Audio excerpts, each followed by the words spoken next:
Happy new year and welcome to my channel explore with কল্পনায়। আমাকে অনেকেই suggest করেছে আমি আমার ভিডিও যে দেশকে অথবা শহরকে নিয়ে তৈরি করি তার negative aspects, what to avoid, visa processing সমস্ত দিলে খুব ভালো হয়। এই সাজেশনসগুলো মাথায় রেখে আজকের ভিডিও আমি করেছি এবং আগামী দিনের ভিডিওতেও থাকবে। তার জন্যে তোমাদের সম্পূর্ণ ভিডিওটা দেখতে হবে, নিশ্চয়ই ভালো লাগবে। তাহলে চলো শুরু করি। পৃথিবীতে এমন কিছু শহর আছে যেগুলো দেখার জন্য সকলেই উৎসাহী থাকে, তার মধ্যে কিছু দেখা হয় আর কিছু হয় না। সেই রকমই একটা স্বপ্নের শহর হলো ফ্রান্সের ক্যাপিটাল প্যারিস। কেন সবাই প্যারিস ভ্রমণে যেতে চায়, বিশেষভাবে নিউলি ওয়েড কাপলস, আজকের আমার এই ভিডিওটা দেখলেই তোমরা বুঝতে পারবে। এত সুন্দর একটা শহর যা মধ্যযুগ থেকেই পাশ্চাত্যের সাংস্কৃতিক জীবনের কেন্দ্রবিন্দু, ভালোবাসার শহর নামে সারা বিশ্বে পরিচিত। প্রতি বছর বিশ্ব সংস্কৃতির কেন্দ্রস্থল প্যারিসে বিশ্বের বিভিন্ন প্রান্ত থেকে 84 মিলিয়ন ভালোবাসা পিপাসু ছুটে আসে। তবে প্যারিসে ঢুকেই পর্যটকরা যে বিষয়টি দেখে অবাক হয় সেটি হলো রেল স্টেশন ও এয়ারপোর্টে থাকা স্ট্রিট পিয়ানোর সমাহার, যেখানে যে যার ইচ্ছে মতো পিয়ানোতে কিছু একটা বাজাতে পারে। এই অভাবনীয় প্রজেক্টের নাম হলো play me I am yours, যেন হাত বাড়িয়ে পিয়ানোগুলো সকলকে ডাকছে। ফ্রান্সের রাজধানী প্যারিস সম্বন্ধে বলার আগে তোমাদের বলে রাখি, ফ্রান্স পশ্চিম ইউরোপে অবস্থিত একটি দেশ, যার উত্তরে বেলজিয়াম ও লাক্সেমবার্গ, পূর্বে জার্মানি, সুইজারল্যান্ড, ইটালি ও মোনাকো, দক্ষিণে স্পেন ও অ্যান্ডোরা এবং পশ্চিমে আটলান্টিক মহাসাগর। ইংলিশ চ্যানেল এটিকে উত্তর পশ্চিম থেকে পৃথক করে। প্যারিসের প্রতীক হলো আইফেল টাওয়ার, আর সেখান থেকে এক পলক ফেললেই চোখে পড়বে রূপকথার মোনালিজার লুভার মিউজিয়াম, ফ্রেঞ্চ স্থাপত্যকলার অনন্য নিদর্শন নত্রোদাম ক্যাথেড্রাল, নেপোলিয়নের বিজয় উল্লাস খচিত তোরণ আর্ক ডু ট্রিয়ম্ফ সহ অনেক ঐতিহাসিক গুরুত্ববাহী স্থান। তবে পর্যটকদের সবচেয়ে ভালো লাগার জায়গা হলো স্ট্যাচু অফ লিবার্টি। প্যারিসের বুকে বয়ে চলা সেন নদীতে তৈরি আর্টিফিশিয়াল দ্বীপে এটি স্থাপন করা হয়েছে 1889 সালে।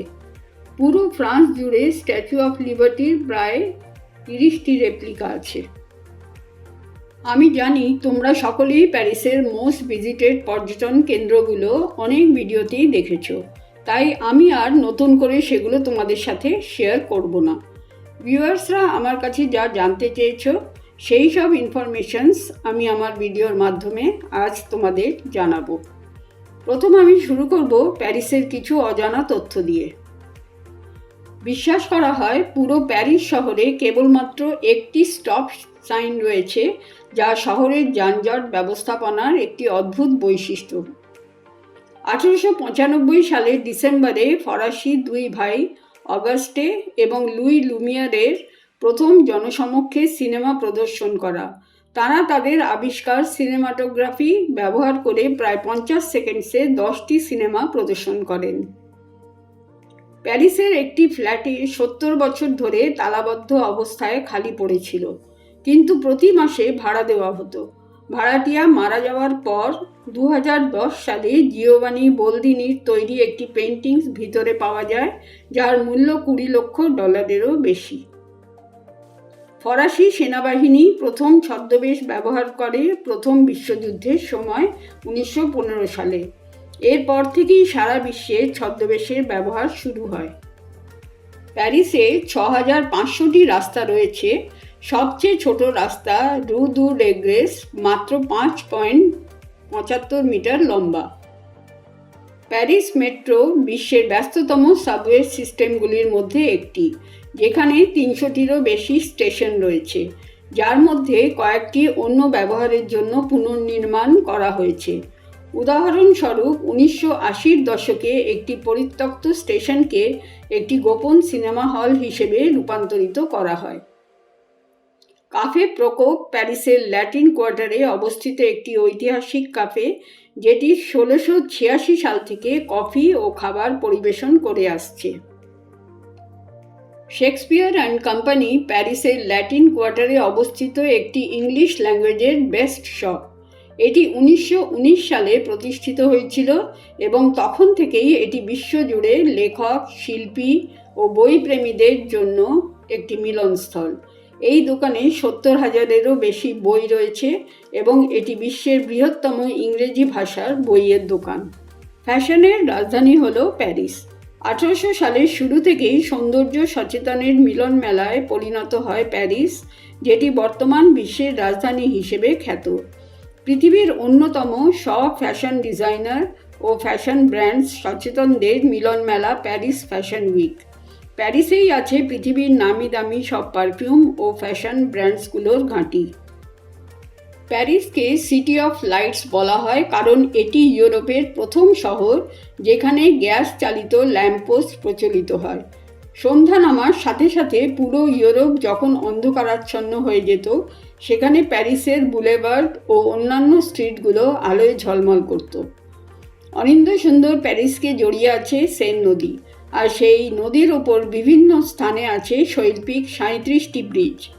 পায়ে হাঁটার জন্য নির্ধারিত সুন্দর ছিমছাম এই ব্রিজের রেলিংয়ের বেশ কয়েকটিতে চোখে পড়বে লভ প্যাডলক নামে এক বিশেষ ধরনের তালার। এই তালাগুলো প্রেমিক অথবা প্রেমিকা একে অপরজনের নাম বা নামের প্রথম অক্ষর খচিত করে এই ব্রিজগুলোর রেলিংয়ে বেঁধে রাখে ও চাবিটি ফেলে দেয় সেন নদীতে। ভালোবাসা প্রকাশের অনন্য এই রীতি প্যারিসকে খ্যাতি দিয়েছে ভালোবাসার শহরে। কিন্তু প্রতি বছর ভালোবাসার নিদর্শন স্বরূপ এই বিপুল পরিমাণ লাভ প্যাডলক তৈরি করছে নানা ধরনের ঝামেলা। 2010 সালে মে মাসে শহরের কর্তৃপক্ষ ব্রিজগুলোতে এই বিপুল পরিমাণ তালা নিয়ে শঙ্কা প্রকাশ করেন।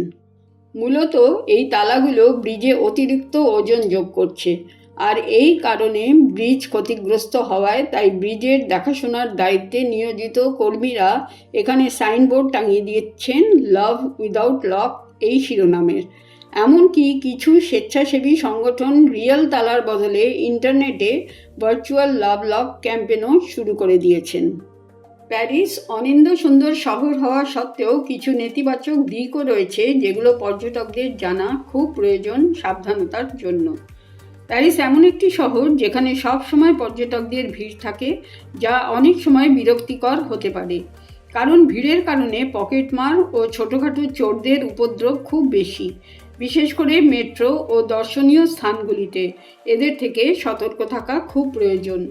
কিছু নির্দিষ্ট মেট্রো স্টেশন যেমন মার্কস দমোয়া, পোর্ট দ্য ক্লিনকুর এবং পোর্ট দ্য লা শাপেল, এছাড়াও এলাকা যেমন বারবেস রাসোয়ার ও গুদ্দরের মতো জায়গায় সন্ধ্যায় বা রাতে নিরাপদ নাও হতে পারে, যেখানে মাদক পাচার ও অন্যান্য অপরাধের ঝুঁকি বেশি থাকে। প্যারিস খুব এক্সপেন্সিভ শহর, তাই সাধারণত পর্যটকদের জন্য হোটেলস অ্যাফোর্ড করা সম্ভব হয় না।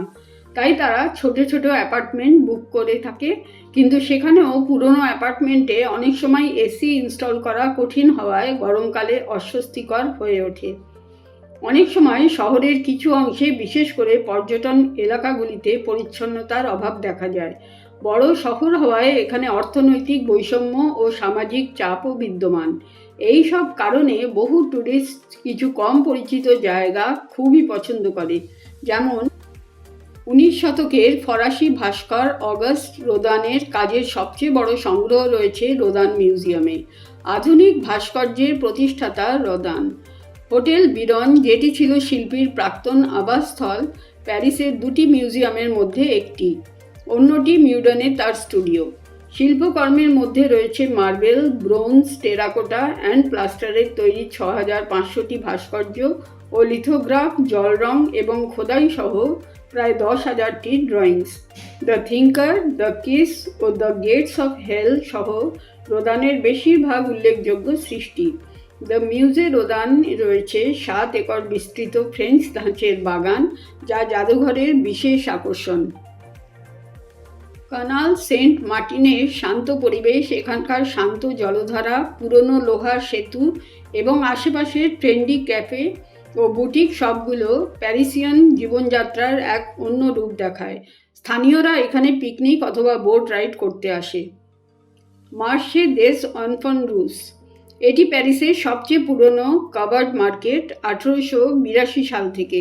এখানে উপরে উঠে টেরেস থেকে দেখা যায় শাখা প্রশাখার রাস্তাগুলি, যার ঐতিহাসিক নাম হলো প্লাস দ্য লেতুয়াল, অর্থাৎ স্টার অফ স্কোয়ার চ্যাম্পস অলিজে, বিশ্বের অন্যতম বিখ্যাত পথ। ডিজনিল্যান্ড প্যারিস 140 একর রিসর্টটিতে 2টি পার্ক, ডিজনিল্যান্ড ও ওয়াল্ট ডিজনি স্টুডিও, 8টি রিসর্ট হোটেল এবং একটি উচ্চগতির রেল স্টেশন রয়েছে। এই পার্কের 5টি থিমযুক্ত জায়গা জুড়ে 50টি রাইড ও অন্যান্য আকর্ষণ বর্তমান। অ্যাডভেঞ্চারল্যান্ড, ফ্যান্টাসিল্যান্ড, ডিসকভারিল্যান্ড, ফ্রন্টিয়ারল্যান্ড এবং Main Street USA. Disneyland Paris শহরের কেন্দ্র থেকে 40 মিনিট দূরে একটি ছোট ফরাসি শহর কুপরে মার্ন-লা-ভালেতে অবস্থিত। এটি ইউরোপের সবচেয়ে বেশি পরিদর্শন করা theme park. Star Wars Hyperspace এবং অন্যান্য রোমাঞ্চকর রাইড ও মাউন্টেন রোলার কোস্টার থেকে শুরু করে ছোটদের জন্য রয়েছে Sleeping Beauty Castle. Jardin des Plantes, এটি একটি বিশাল বোটানিক্যাল গার্ডেন ও মিউজিয়াম কমপ্লেক্স। আইফেল টাওয়ার বা লুভারের ভিড় এড়িয়ে এখানে বিভিন্ন ধরনের গাছপালা ও ছোট চিড়িয়াখানা দেখা যেতে পারে। প্যার লাশেস সিমেট্রি, এটি বিশ্বের অন্যতম বিখ্যাত কবরস্থান, যেখানে Oscar Wilde, Jim Morrison, Edith Piaf, Frederic Chopin, মলিয়ারের মতো কিংবদন্তিদের সমাধি আছে। এখানকার সুন্দর ভাস্কর্য ও শান্ত পরিবেশ সকলকে মুগ্ধ করে। বুটোকাই, এটি প্যারিসের 13তম অ্যারোন্ডিসমেন্টের একটি হিলটপ গ্রাম সদৃশ্য এলাকা। এখানে সরু রাস্তা, স্ট্রিট আর্ট এবং স্থানীয় রেস্তোরাঁ রয়েছে, যা তোমাদের প্যারিসের ভিন্ন রূপ দেখাবে। রোদা মিউজিয়াম ও মারমোতান মোনে মিউজিয়াম মোনে শিল্পের জন্য বিখ্যাত হলেও এই মিউজিয়ামগুলোতে লুভারের মতো ভিড় থাকে না।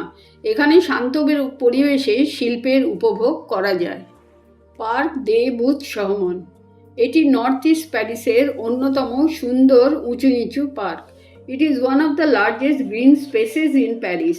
এখানে একটি কৃত্রিম লেক, গুহা, ঝর্ণা এবং একটি মন্দির আছে, যা স্থানীয়দের খুব পছন্দের। এই স্থানগুলো প্যারিসের ঐতিহ্যবাহী দর্শনীয় স্থানগুলোর বাইরে একটি ভিন্ন ও আন্তরিক অভিজ্ঞতা দেবে।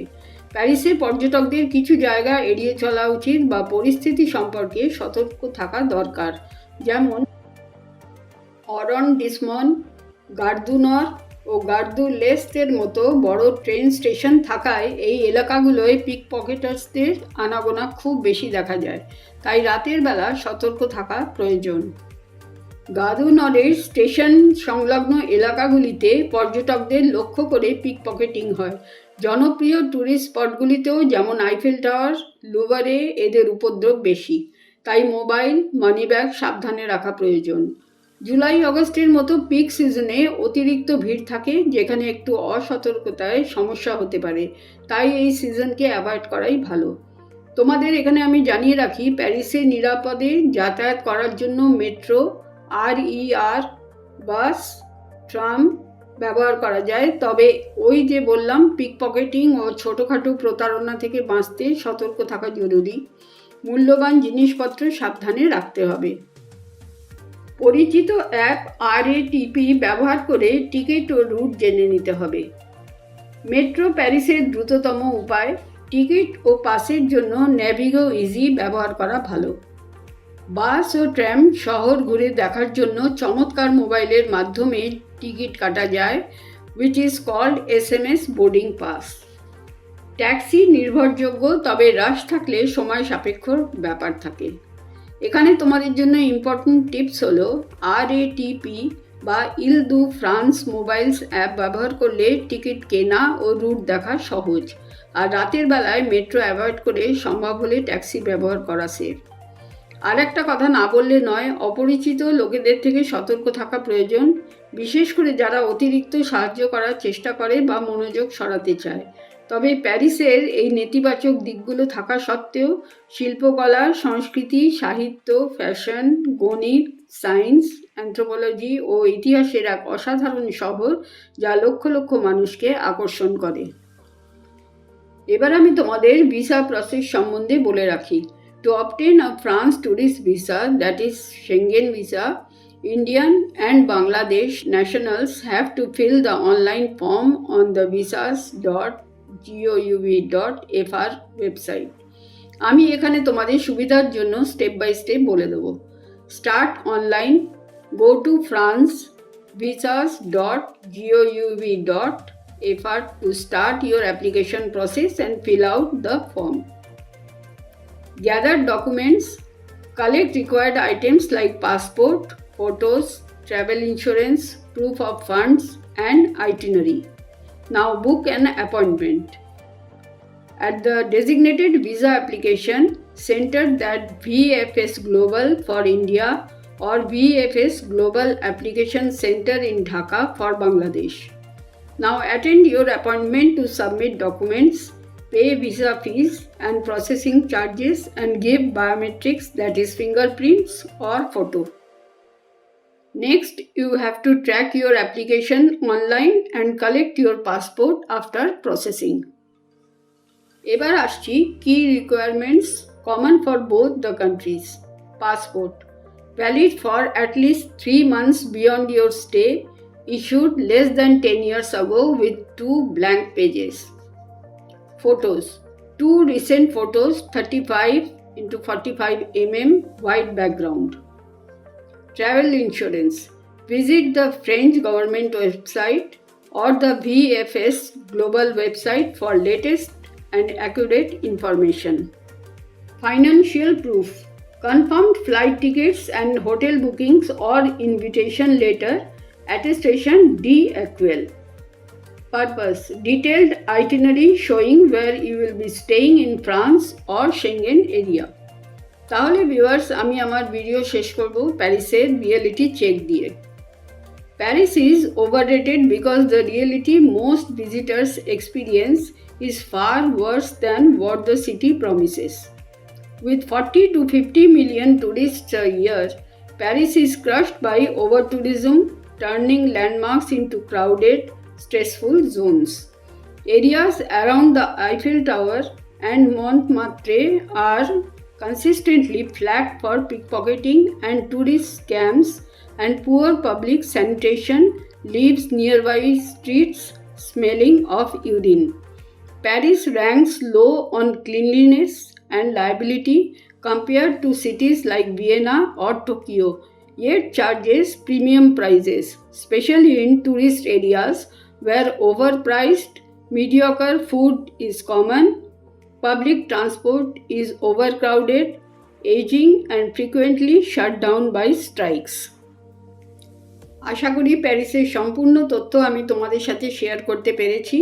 তোমাদের ভালো লাগলে লাইক, কমেন্ট ও সাবস্ক্রাইব করার অনুরোধ রইল। সকলে খুব ভালো ও সুস্থ থেকো। আজ আসি, বাই।